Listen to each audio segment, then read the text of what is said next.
오늘 이 본문은 아주 긍정적이고 따뜻하고 행복한 말로 시작하지 않습니다. 사실은 첫 절은 예수님도 당황하게 할 만한 세례 요한의 제자들이 예수님과 논쟁을 거는 이야기로 시작합니다. 첫 절을 한번 읽어보죠. 14절 같이 시작. 그때 요한의 제자들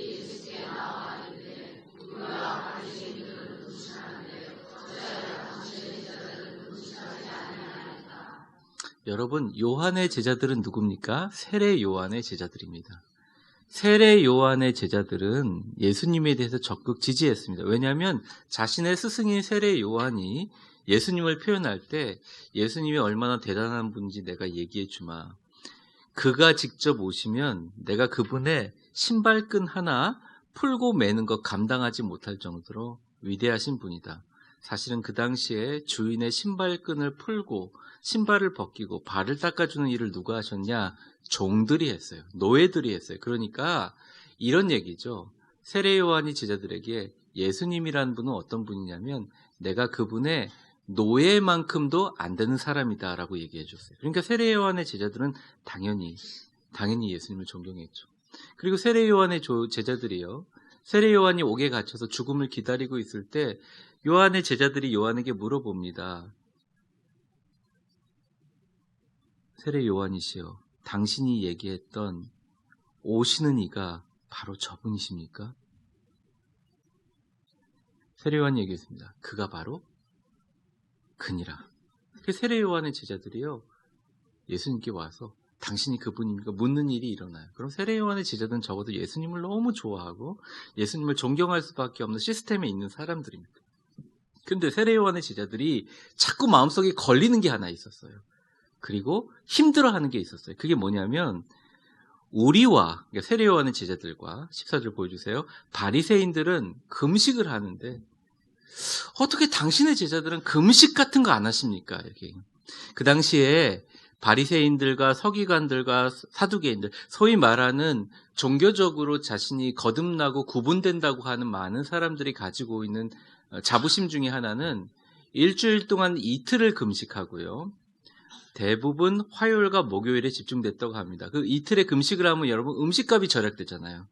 그 음식값을 가지고 구제를 하거나 성전에 헌금을 했다는 것이죠. 그런데 이 예수님의 제자들이 예수님과 이렇게 같이 다니는데 말이죠. 금식을 잘 안 하는 거예요. 화요일인데 막 와구와구 먹고 있는 거예요. 막 웃으면서 떠들면서 기쁘게 즐겁게 하고 있는 거예요. 거슬렸죠. 그런데 옥스퍼드 주석에 보면 이런 얘기가 나옵니다. 경건한 바리새인들과 자신들뿐만 아니라 서기관들과 그 바리새인들이 조용히 그들한테 와서 선동합니다. 네가 생각하는 메시아가 저런 모습일 수 있겠느냐. 우리의 종교적인 전통으로 볼 때 제대로 이틀에 2번 정도, 그러니까 이틀 정도 금식도 안 하고 율법도 안 지키는 사람이 메시아일 수 있겠느냐 의문을 제기합니다. 이걸 말을 못 하잖아요. 근데 고민하다가 그날따라 예수님과 제자들이 열심히 먹고 있는데 화요일이나 목요일이겠죠? 물어봅니다. 우리와 바리새인들은 금식하는데 어찌하여 당신의 제자들은 금식하지 않습니까? 라는 질문을 드립니다. 근데 사실은 이건 금식에 관한 부분이 아니라 그 당시의 종교 전통 전체를 이야기하는 것입니다. 마치 예수님과 제자들이 무절제하고 향락적인 삶을 영위하는 것처럼 매도하는 질문이죠. 그래서 여러분, 예수님이 닉네임이 있었습니다. 별명이 있었습니다. 뭡니까? 예수님의 닉네임이 뭐였습니까? 성경에 나오잖아요. 마태복음, 마가복음. 모르는 것 같은 얼굴을 하고 계세요. 먹고 마시는 것을 탐하는 자가 별명이었습니다. 그거는 바리새인들이 예수님을 조롱하기 위해서 전해준 거기도 하고, 근거는 뭐냐면 금식하지 않고 종교적인 율법과 전통에 따르지 않는, 그 당시에 근엄하면서 정말 거룩하고 정말 자기의 몸을 깎아서 하나님께 드리는 그런 종교적인 전통에 따르지 않는 사람들을 비난할 때 먹고 마시는 사람들, 그리고 죄인과 세리들의 친구다라고 격화시켜버렸습니다. 그게 예수님의 별명이었죠. 근데 그 얘기를 세례 요한의 제자들이 와서 하는 겁니다. 그러니까 얼마나 많은 사람들이 공감했는지 알 수 있죠. 그때 예수님이 그 당시에 그 사람들이 갖고 있는 종교와 나 예수 그리스도 임마누엘이 되신 하나님이 이 땅에 오신 데 정교가 이제는 변화되어야 된다. 새로운 새날이 되어야 된다. 주님께서 대답하신 구절이 바로 오늘의 구절일 수 있다는 것입니다. 이 구절을 많이 이렇게 씁니다. 새 포도주는 새 부대. 우리 정치인들도 쓰기도 하고요. 경제인들이 쓰기도 합니다. 그 말은 물갈이가 되어야 된다는 의미로 많이 쓰입니다. 근데 가만히 생각해 보면 예수님이 이때 쓰셨던 새 포도주와 새 부대는 그런 의미랑은 거의 상관이 없습니다.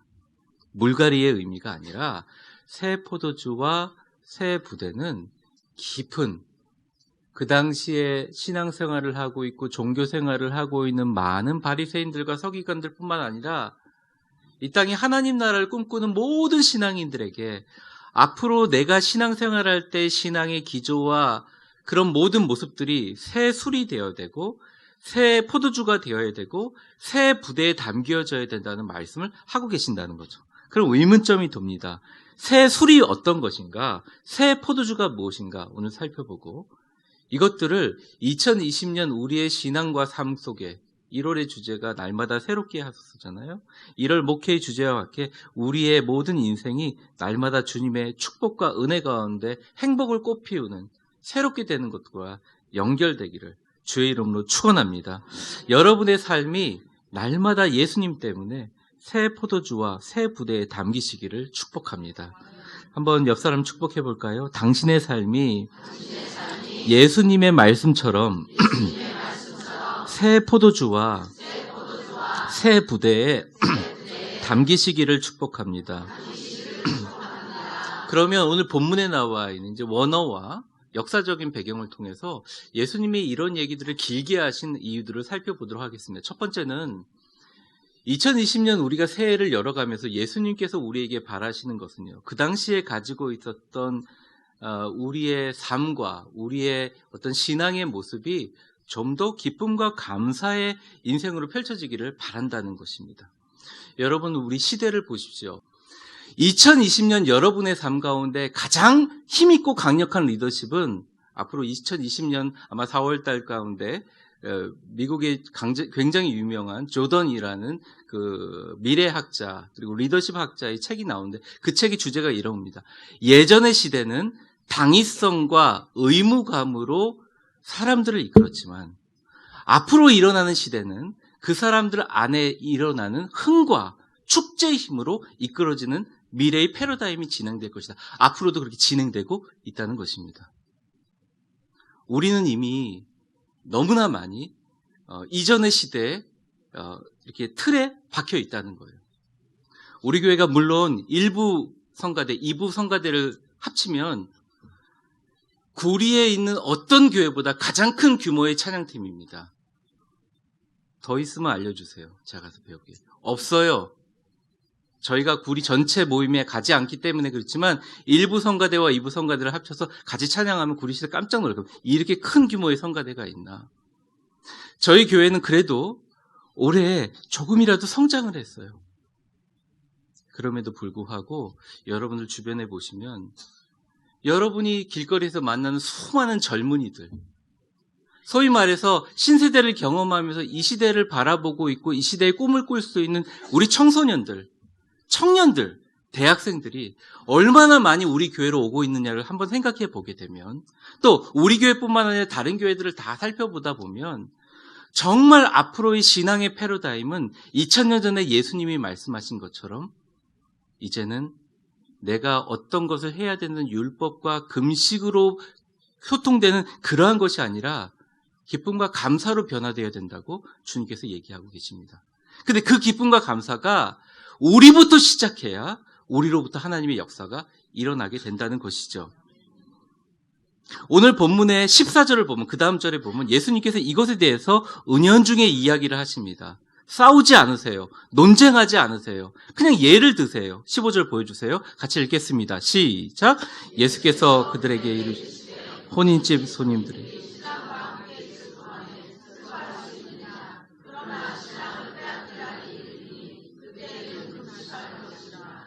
네.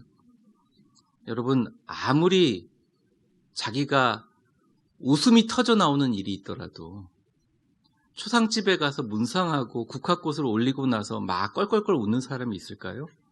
없다는 것이죠. 반대로 신랑 신부 입장했다가 신랑 신부 행진하면서 막 꽃가루 풀리면서 사람들 막 감사하고 기뻐하면서 와 웃으면서 가는데 한 여인이 슬프면서 울고 있다면 얼마나 이상한 상황이 되겠습니까? 주님께서 그런 얘기를, 앞으로의 시대는, 앞으로의 새날은 흥과 축제의 시대가 시작되는데, 내가 나라는 기쁨의 근원이 예수 그리스도가 이 자리에 오고 신랑 대신 예수가 있음에도 불구하고 혼인집에 손님들이 신랑과 함께 있을 동안 슬퍼할 수 있겠느냐? 신랑이 빼앗길 날 십자가에 달리고 또 예수님께서 말세에 우리에게 심판주로 오실 때에 우리가 금식하며 우리가 경계할 수 있지만 우리의 모든 것들은 기쁨과 감사로 하는 잔칫날이 되어야 한다. 예수님과 함께하는 매일이 잔칫날이 되는 인생과 교회와 신앙생활을 할 때 하나님의 축복과 기적이 몰려드는 삶이 시작되게 된다는 것입니다. 2020년 매일 주님과 동행하는 잔칫날 되시기를 축복합니다. 우리 옆 사람에게 한번 축복해 볼까요? 예수님이 곁에 계심이 새해에 가장 큰 감사가 되기를 축복합니다. 그러니까 우리의 역동적인 삶에 감사를 담으라는 거죠. 그리고 그 감사가 바로 우리의 인생이 되기를 축복하는 거죠. 감사는 기적과 축복을 부르는 매개체입니다. 원망과 불평을 하면 이상하게 그것이 형상화되어서 내 눈앞에 나타나요. 근데 감사도 똑같아요. 감사하면, 기뻐하면 좋은 것이 형상화돼서 내한테 나타납니다. 그러한 인생 되시기를 주의 이름으로 축원합니다. 근데 예수님께서 이 말만 하시고 설명이 필요하다고 생각하셔요. 그래서 그것을 원리를 설명하시는데 예수님께서 1000조각을 가지고 우리의 옷을 가지고 원리를 설명합니다. 그게 그 다음 절 16절이에요. 같이 한번 읽어보겠습니다. 시작. 생배 조각을 낡은 옷에 붙이는 자가 없나니 이는 기운 것이 그 옷에 당기어 헤어짐. 여러분 생배는 그 헬라어 말로 이그나포스라고 하는데요. 여러분 배 조각에다 물을 한번 떨어뜨려 보십시오. 쭈글쭈글해집니다. 그렇죠? 생배 조각이라는 것은 한 번도 물이 닿지 않는 조각, 한 번도 세탁을 하지 않은 조각이에요. 근데 이 새로운 생배 조각은 좋은 것이죠. 생배로 새로운 옷으로 다 옷을 만들면 얼마나 좋겠어요. 그런데 여러분 우리의 육체도 그렇고 우리의 시간도 그렇고 우리의 인생의 경험도 헌 옷입니다. 헌 것이죠. 우리에게 다가오는 시간만 새로운 것이지 우리의 육신은 날마다 낡아질 수밖에. 우리 생각도 마찬가지, 우리 사상도 마찬가지, 우리 계획도 마찬가지예요. 그러면 우리가 새해에 생배 조각을 붙일 때 어떻게 해야 되느냐? 주님께서 말씀하시는 거예요. 그 당시에 생배 조각을 가지고 이렇게 볼 때 여러분 배옷을 여러 번 빨다 보면 더 이상 줄지 않습니다. 그리고 그 옷이 그대로 형성이 되죠. 근데 새로운 생배 조각이 있다고 해서 아유 너무 새로운 조각이고 아이 천이 너무 좋아 라고 해서 그 원래 헌옷자리를 잘라내고요. 거기다 생배 조각을 갖다 붙인다고 할 때 한 번 빨래하면 어떻게 되겠습니까?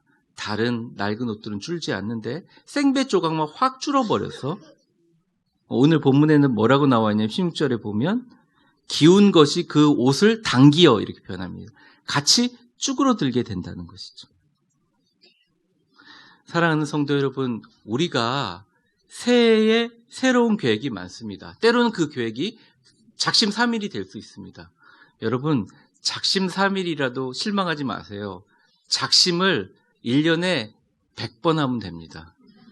300번 작심삼일 하면 300번 작심삼일하고 3일 동안만 그 일을 계속하면 엄청나게 훌륭한 인생이 될 거예요. 포기하지 마세요. 여러분들은 반드시 할 수 있습니다.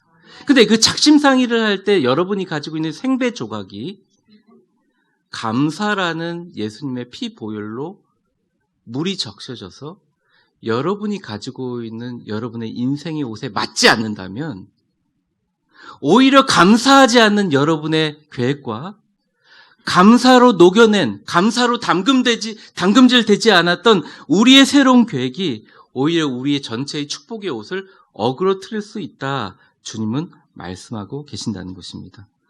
우리는 매일매일 감사의 물에 우리의 새로운 생배 조각 같은 계획들을, 우리의 생각들을, 우리의 현실들을 물로 담금질해야 된다는 것이죠. 그래야 축복의 의봇이 쭈그러들지 않고 잘 완성된다는 것입니다. 여러분에게 새 날은 새 포도주죠. 근데 여러분에게 새 부대는 날마다 감사함이 되실 수 있기를 주의 이름으로 축원합니다. 살아있을 수 있음에 감사하면 사실은 우리 주변에 있는 여러 가지 어려움들이 약간 사그러들어요.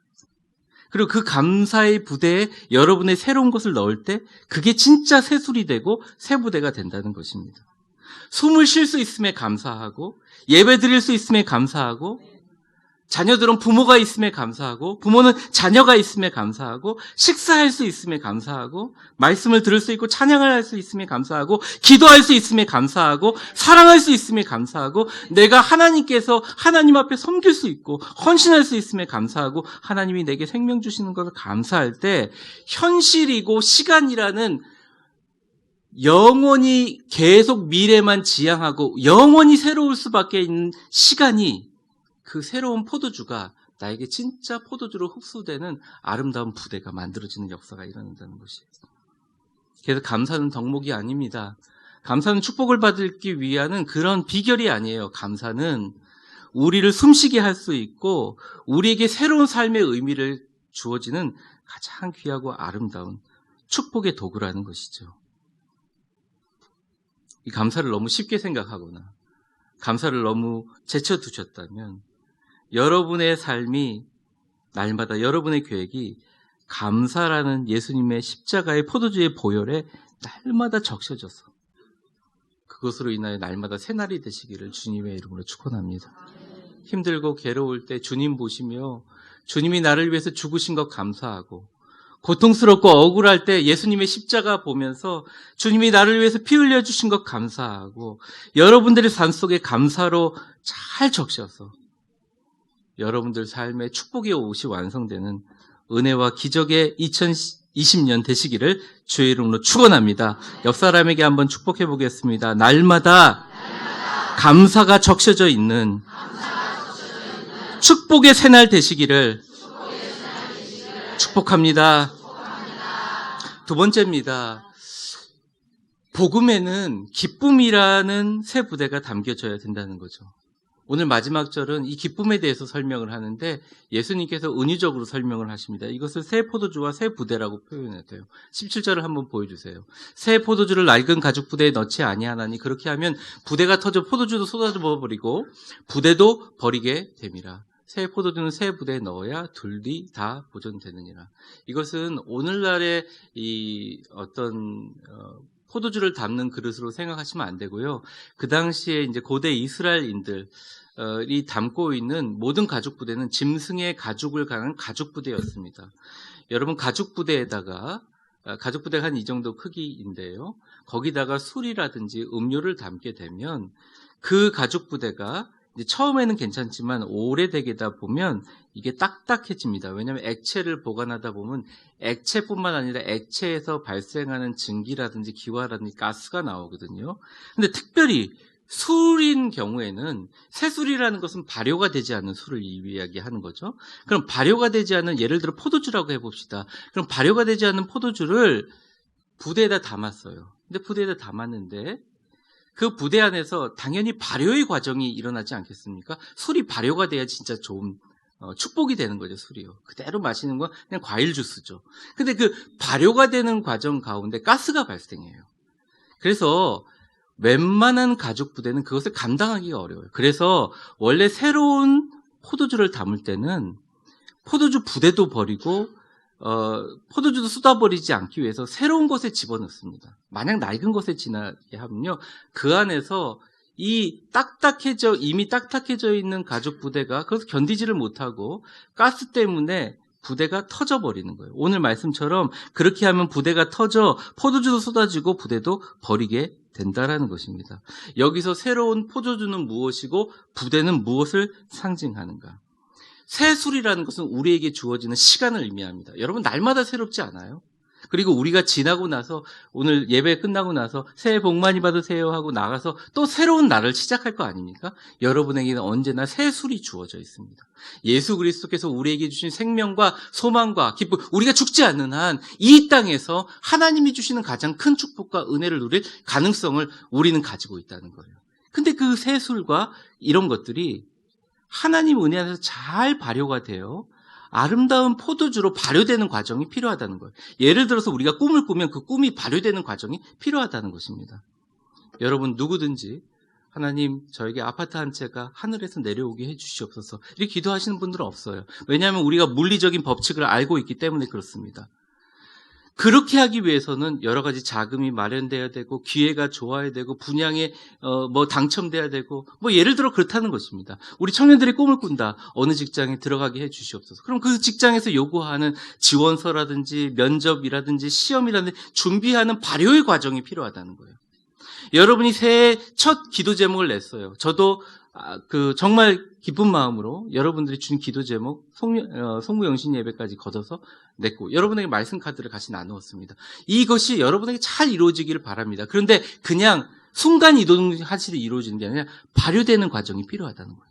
근데 발효될 때 뭐가 발생하느냐? 술처럼 가스가 발생하는데 그 가스가 우리의 삶이라는 이 둘러싸이는 테두리라는 부대를 망가뜨릴 수 있다는 것이에요. 그러기 위해서 술만 새로운 것이 아니라 부대도 새로워져야 된다는 얘기예요. 그 부대가 뭐가 되느냐? 주님은 오늘 금식하고 율법과 전통에 매여 있는 것도 너무너무 중요하지만 율법과 전통과 전례 그 가운데 감사와 기쁨이라는 것이 담겨져 있는 축제와 잔칫날 같은 인생이 되어야 그것을 잘 감당할 수 있다는 거예요. 여러분 우리 이 위대한 교회 예배 나오시는데 이 예배가 기쁘지 않으면 어떻게 나오겠습니까? 여러분 삶 속에 기쁨과 감사가 넘쳐야 예배에 더 힘있게 잘 드릴 수 있지 않겠어요? 예수님께서 우리에게 날마다 잔칫날이다 결혼날이다 하신 것은 이제는 금식하며 슬퍼하는 것이 아니라 예수님 때문에 내가 주어지는 나의 모든 계획과 나의 삶 가운데 주님이 주시는 감사를 담고 기쁨을 담으라는 말씀이죠.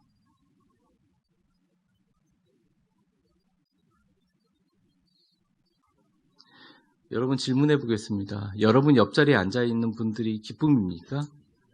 감사합니까? 제가 이거 엄청 강조하잖아요. 매주 강조하잖아요. 근데 이게 진짜 감사가 돼서 너무 기쁨입니다. 너무너무 힘들어서 세수를 하다가 아무 생각 없이 이렇게 가슴을 탁 만졌는데 가슴에 심장이 뛰는 걸 보고 이 두근두근함 하나님 기쁨입니까? 여러분들 기쁨인 거예요. 아무리 좋은 계획이 있어도 그 계획에 기쁨을 못 담으면 금방 사그라들어요. 부대가 터져버리고 만다니까요. 엄청난 계획과 위대한 야망을 가지고 시작하지만 그것이 기쁨이 되지 않으면 꾸준하게 할 수가 없습니다. 여러분 새해에는 여러분의 기쁨을 찾으시기 바랍니다. 새해에는 여러분들이 하는 일에 가장 기쁜 것들을 발견하시기 바랍니다. 예배드림이 기쁨이 되느냐? 섬김이 기쁨이 되느냐? 감사함이 기쁨이 되느냐? 기쁨을 찾으시기 바라요. 근데 무엇보다 가장 큰 기쁨은 뭐냐면 예수님이 나와 함께 계시는 것이 기쁨이 되시기를 바랍니다. 예수님이 내가 기쁨이다. 내가 있는데 초상집 만들지 말라. 잔치집이다. 생배 조각을 어떻게 낡은 곳에 붙이냐? 새 포도주를 어떻게 헌부대에 부르냐? 너희의 생배 조각을 감사에 적시고 너희 부대를 기쁨의 부대로 바꾸라라고 이야기하고 계십니다. 저는 꿈을 꿉니다. 여러분의 매일매일의 삶이 새날이 새 포도주와 같이 신선한 생명력과 활력이 되게 하시고 기쁨이란 새 부대에 담기기를 축원합니다. 남들이 뭐라고 하는 것이 상관없어요. 나에게 주어진 어떤 것들이 없더라도 하나님 나에게 주어진 인생 최고의 기쁨을 누리기를 원합니다. 선포하고 외치는 여러분들 되시기를 주의 이름으로 축원합니다. 말씀을 정리하려고 합니다. 예수님이 우리의 삶을 이렇게 얘기합니다. 이전 것은 지나갔으니 새 것이 되었도다라고 얘기합니다. 우리가 이 땅의 가장 젊은 시간, 가장 새로운 꿈을 꾸는 게 바로 이때라고 얘기합니다. 헌 포도주가 아니라 우리의 앞으로의 인생이 새 포도주라고 이야기하세요. 우리는 때로 그것을 가지고 절망하고 실망할 수 있을 즉 하나님이 우리에게 주신 시간은 언제나 프레시하고 날 것이고 새 것입니다.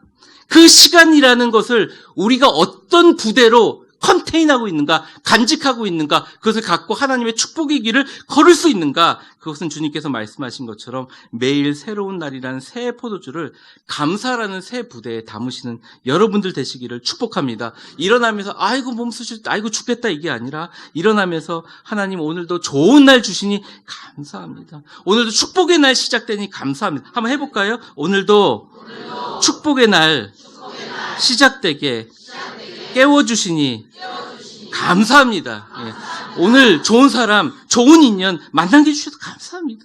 삶의 모든 순간, 삶의 모든 경건과 모든 예배에 하나님 감사로 덮어보시고 여러분이 계획한 모든 생배 조각이 감사의 축축이 젖어서 여러분의 지치고 지금 오래된 육신에 그 감사의 생배 조각을 붙이는 것이 오히려 아름다운 축복의 완성하고 축복의 옷을 완성하는 기적의 인생 되시기를 바랍니다. 그리고 두 번째, 매일의 삶, 매일의 새로운 날이는 새 포도주를 기쁨이라는 새 부대에다가 넣으라는 거죠. 예수님께서 하나님께서 나를 복음을 위해서 사용하신 게 너무 기쁘다. 내가 이 예배 끝나고 나가서 그래서 하나님께서 멀쩡한 눈을 주셔가지고 하늘을 보는데 하늘에 구름이 떠 있고 내가 하늘을 볼 수 있으니 감사하다. 그래도 내 옆에 떠나지 않고 나를 사랑해주고 나를 전폭적으로 지지해주는 죽어도 나를 떠나지 않는 정말 내 편, 내 가족들, 내 사랑하는 아내, 내 남편 정말 감사하다. 내 가족들 너무너무 감사하다. 진짜 내가 살아있는 순간순간이 너무너무 기쁘고 감사하다. 내가 찬양할 수 있음이 감사하다. 우리 할렐루야 성가대에게 찬양하심이 기쁨이 되시기를 주의 이름으로 축원합니다. 그러니까 찬양할 수 있는 것만으로도 기쁨이 되시기를 주의 이름으로 축원합니다. 그러면 하나님께서 그 부대에 축복을 담아 주실 거예요. 저는 우리의 삶 가운데 가장 중요한 것은 바로 이 순간이라고 생각합니다. 저도 이 순간을 지나게 되면 이전의 제가 아닙니다. 오히려 새로운 나는 이 순간에 머물러 앞으로 새로운 포도주를 담는 그릇이 될 때 이 순간이라고 생각합니다. 사랑하는 성도 여러분, 담임 목사로서 정말 간절하게 부탁드리고 기도합니다. 축복합니다. 여러분의 앞으로의 인생이 진짜 기쁨이 되기 바랍니다. 신랑 되신 예수님께서 삶 속에서 축제가 벌어지고 잔치가 벌어지고 새로운 포도주와 새 날과 새 기쁨의 날들이 넘치시기를 주의 이름으로 축원합니다. 우리 같이 통성으로 잠깐 기도하는 시간 갖겠습니다.